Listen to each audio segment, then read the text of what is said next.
Hey man, so today we gonna be getting y'all niggas communication skills better. Alright? There's a lot of awkward men in this world, right? I completely understand and I get it. Even as me, like I grew up playing video games hours for hours. You kinda have to think about it, right? I was a prestige master in Black Ops 2. I was an SS3 in 2K17.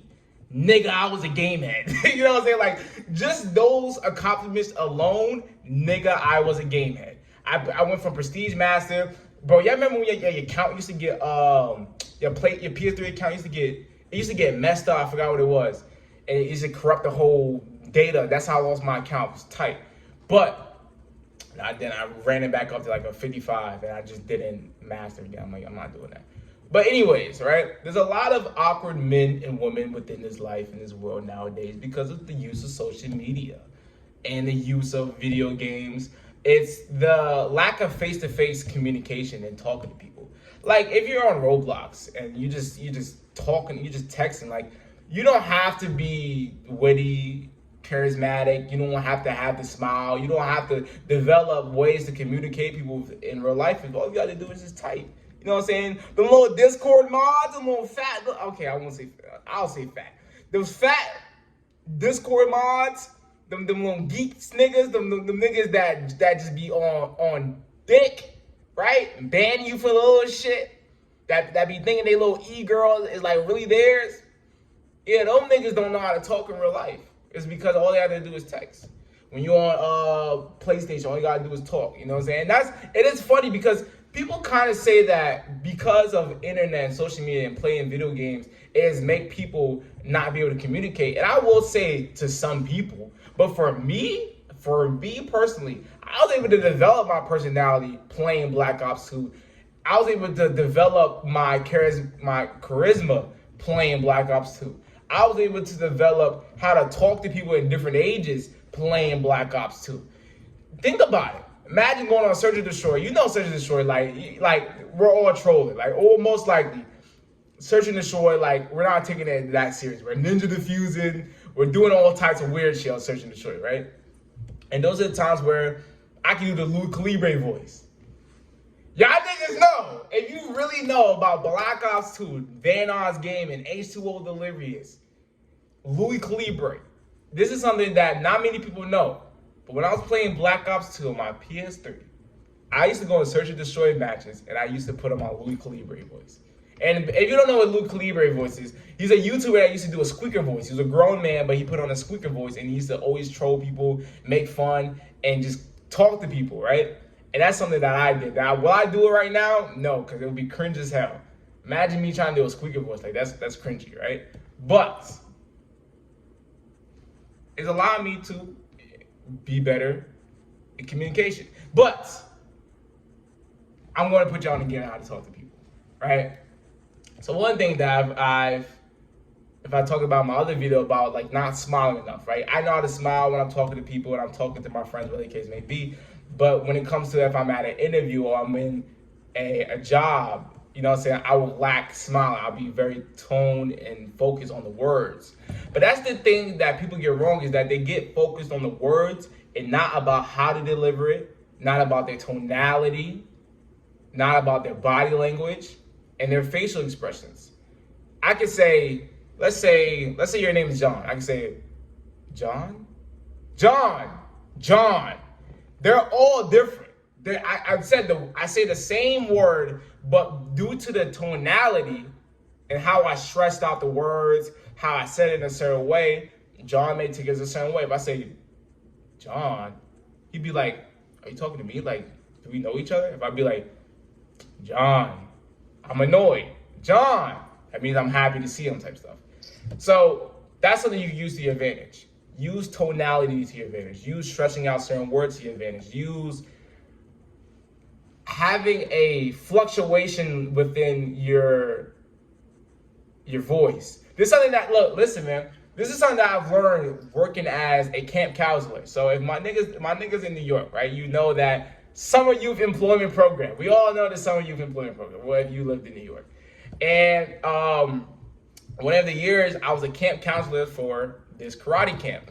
And one thing, and the guy was actually pretty good at sales, because when my first day, before my first day, the lady called me and she was like very good. Like I was like, okay, this place sounds really good, right? She sounded like she had a smile. That's something important. Even just when you're talking to people, let's say you're just on the phone, they don't see you. Make sure you're talking with a smile. People can actually hear that. You know what I'm saying? But yeah, and I could tell that he was really good at sales because he also told us about how to talk on the phone.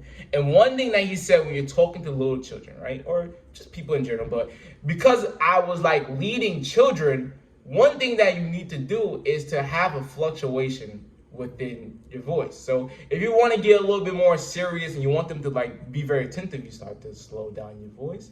You start to talk a little bit lower. It makes it a little bit more serious and it gives a little bit more mystery. If you're about to say something exciting, then you just make it go higher within your voice inflection. So that's also how you keep people not bored. Look at guys like, let's say Andrew Tate. He knows hand gestures and have an inflection in certain voice because he may realize that it's important about how you say it and not what you say. And that's how you keep people entertained. That's how you keep people going on. You kind of have to make it like a roller coaster. It's a bit of mystery once you like get that little high and you start to go a little low, slow it down. Even just with jokes, right? Now, I won't say I'm a funny nigga, right? But I know how to make people laugh, right? And there's two different ways of like making people laugh. There's like a comedian and then there's a reactor. I'm more of a reactor. And what I mean as a comedian means like you just go on stage and you tell a story and it's funny. But reactor is like something funny happens and then you just say a joke about it and then that's funny. And I've actually watched a video of how to be funny. As weird as it may sound, it popped up in my recommended. Is that nigga like learn on charisma or something like that? And there's two things that Dave Chappelle does that makes him funny. He's one of the funniest comedians. And one thing that makes him very funny, right? That makes him make people laugh is misdirection. And what I mean as misdirection is like you start to talk in a way and you start to respond in a way that you're about to say like yes, but then your punchline you say no.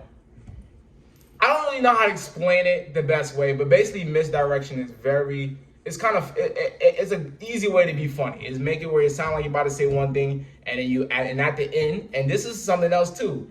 Before you say the joke part and the punchline, you give it a little, you pause for a little bit and then you say it.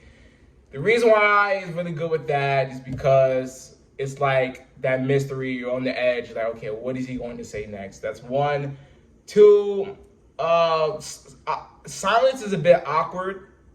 So if there's a little silence, I'm not saying too long of a silence, but if there's a little silence, like people may just start smiling. You ever been in an awkward situation so you start smiling already? So if there's a little pause before you make that punchline, people may just start smiling because it feels a little bit awkward. And then you say it and people laugh, blah, blah, blah, blah, blah, blah, blah. So, and you kind of have to think about it when you're rapping. When you're rapping, you don't just say, I can't think of a punchline right now, but when you're rapping, you don't just say the punchline. You say a setup, and they don't know the punchline. And out of nowhere, you say the punchline. You got to deal with good rhythm, you know what I'm saying? Whatever the case may be. I'm not going to tell you niggas exactly how to be funny. Nigga, just be funny.